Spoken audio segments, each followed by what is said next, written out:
আপনি তো ভোট হয়ে গেছে, আমাকে ভোট দিতে দিচ্ছেন। ভোট দিতে আসার পর দিয়ে ওনারা চেক টেক করলো, করার পর দিয়ে ওনারা বলতেছে যে আপনার তো ভোট তো আপনি দিয়ে গেছেন। আমি বলতেছি না, আমি তো ভোট দেওয়া যায়নি, আমি মাত্র আসলাম। পর দিয়ে বলতেছে না, আপনার তো ভোট হয়ে গেছে। আমি তখন আমার এনআইডি কার্ড বাইর করলাম। আমি বলছি দেখেন, আমার নখ দেখাইলাম, আঙ্গুল দেখাইলাম, আপনারা চেক করেন। বলতেছে আপনার ভোট হয়ে গেছে। আমি আপনি বললে হবে নাকি আমি ভোট হয়ে গেছে? আমি বলতেছি আমি এই মাত্র আসছি, আপনি বলতেছেন আমার ভোট হয়ে গেছে, আমি ভোট দিব এখন। বলতেছে না, আপনি ভোট দেওয়া যাবে না, আপনার তো ভোট হয়ে গেছে, আপনার কি ভোট দিবেন? এই যে আপনিই তো আসছেন। আমি বলছি না, আমি তো আসি নাই, আমি 100% শিওর আমি আসি নাই, আমি স্বচ্ছ। আপনারা আমার হাত চেক করেন, হাতটা চেক করলো, চেক করার পরে আমি বলতেছে না, হাতে তো কিছু নাই, আপনি ভোট দিয়ে গেছেন। পরে আমি বললাম যে না, আমি তো ভোট দিই না, আপনারা প্রয়োজন আমার ফিঙ্গারপ্রিন্ট চেক করেন, আমার এনআইডি তো একটাই হয় নাকি? এনআইডি দেখেন না আপনারা ছবি দেখি ভোট নেন নাই, এনআইডি তো চেক করছেন।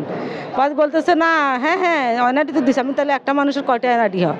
আমি বলতেছি অরিজিনাল কি ডুপ্লিকেট আপনারা দেখছেন না? বলতেছে হ্যাঁ আমরা দেখছি। আমি না, আপনারা দেখেন, এটা তো এই যে এনআইডিটা আমার এটা অরিজিনাল। হ্যাঁ, এই যে আমার এনআইডি। হ্যাঁ, আমি ভোট দিই নাই, আমি এখন ভোট দিতে চাচ্ছি। পরে দিয়ে ওখানে দুইজন পুরুষের এজেন্ট ছিল, ওনারা বলতেছে হ্যাঁ আন্টি, আপনি অবশ্যই ভোট দেবেন, আপনি বসেন 5 মিনিট। 5 মিনিট বসছি, বসার পরে দিয়ে কোনো খবর নাই। পরে আমি প্রিসাইডিং অফিসারকে খুঁজতেছি, প্রিসাইডিং অফিসারটা আমি পাই নাই। পরে এখানে পুলিশ কমিশনার ছিল মনে হয়, ওনাকে আমি বলছি, বলার পর উনি আবার ওখানে যে চেক করলে উনি বলতেছে অবশ্যই আপনি ভোট দেবেন আন্টি, আপনি একটু বসেন। তো আমি বসছি। আমি 17 বছর পরে আসছি ভোট দেওয়ার জন্য, তবে খুব সুন্দর শৃঙ্খলা মতো ভোট হচ্ছে। কিন্তু আমি আসার পরে দেখা গেল যে আমার ওয়াইফ যখন ভোট দিতে আসলো, সে আমাকে টেলিফোন করে বলতেছে যে ব্যাপার, আমার ভোট নাকি হয়ে গেছে, এখন আমাকে ভোট দিতে দিচ্ছে না। তারপরক্ষণে আমি আসলাম, আসি প্রিসাইডিং অফিসারকে বললাম, প্রিসাইডিং অফিসার বললো যে আমাকে একটু সময় দেন। এই একটু করতে এখন 3 ঘন্টা হয়ে গেছে, এটার এখনও কোনো শুরু হয় নাই। I do now to tell me, এ হলো আমার কথা। তা আমি বললাম আপনি এখন এক কাজ করেন, যে ভোটটা হয়ে গেছে সেটা তো অফিসটা একটা সিগনেচার দিচ্ছে, ওই সিগনেচার আউট করি, ওই ভোটটা বাইর করে ওই ভোটটা আউট করেন, আর আমার ভোটটা দিয়ে দেন। যেহেতু আমি চ্যালেঞ্জ করছি, আমি বৈধ আর সেও অবৈধ, সে তো 100% অবৈধ। আমি তো ওভারঅল দেখার ইয়েতে আছি যে যারা ওইখানে আসছিল, এই বিশেষ করে আমাদের পোলিং অফিসার, তারা নর্মালি যে জিনিসটা দেখে, তার ভোটার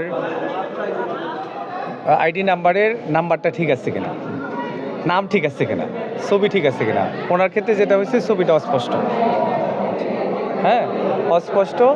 আর আমাদের যে পোলিং যারা আসছিল, তারাও এই ব্যাপারে কিন্তু কোনো রকমের অভিযোগ দেয়নি, তারা কিন্তু রিকগনাইজ তারা করে।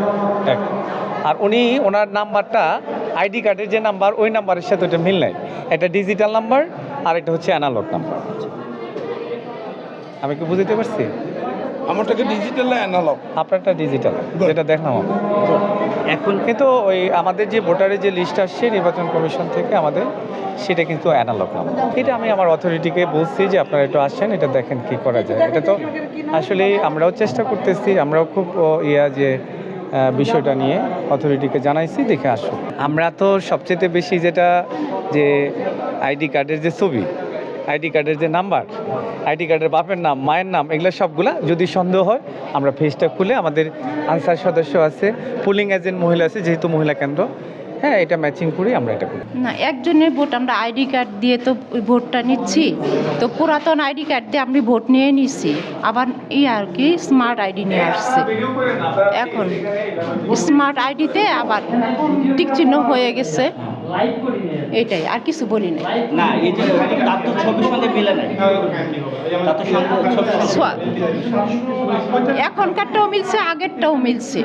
মানুষ দেখবেন না, তাহলে একজনের ভোট মানুষ মানে একজনের ভোট আরেকজন কিভাবে দিয়ে যায়? একজনের ভোট আরেকজন দিয়ে যায় বলতে ওইটা না, আমি আইডি কার্ড মিলাই ভোটটা নিচ্ছি, একজনের ভোট আরেকজন দেয় নাই। না, এখানে যেহেতু আপনারা দায়িত্বে আছেন, এই যে আরেকজনের যে ভোটের জন্য আসছে, এটা তো তাহলে বিগত দিনের মতো হয়ে গেল। আপনি তো আমাকে 10 মিনিট বসায় রাখি, এখন কত ঘন্টা বসায় রাখলেন? কখন দিতে দিবেন সেটা বলেন। আপনি তাদের আপনি তো আমাকে 11:30 থেকে বলতেছেন দিতে পারবেন। একটা সলিউশন করে দেন। তারা আমাকে যখন ভেরিফাই করে বলছেন যে না উনি না বড় ভাই, আপনারা এখানে যেহেতু দায়িত্বে আছেন, একজন ভোট দিচ্ছে, এটা কিন্তু দায়িত্ব মানে কি? মানুষ, আমি তাকে বলছি এবং দুজন মহিলা ছিল, তাদেরকে তাহলে এটা কি দায়ভার ওনাকে নিতে হবে? এটা দায়িত্ব ওনাকে ড্রাইভার ওনাকে নিতে হবে, বিষয়টা এমন না?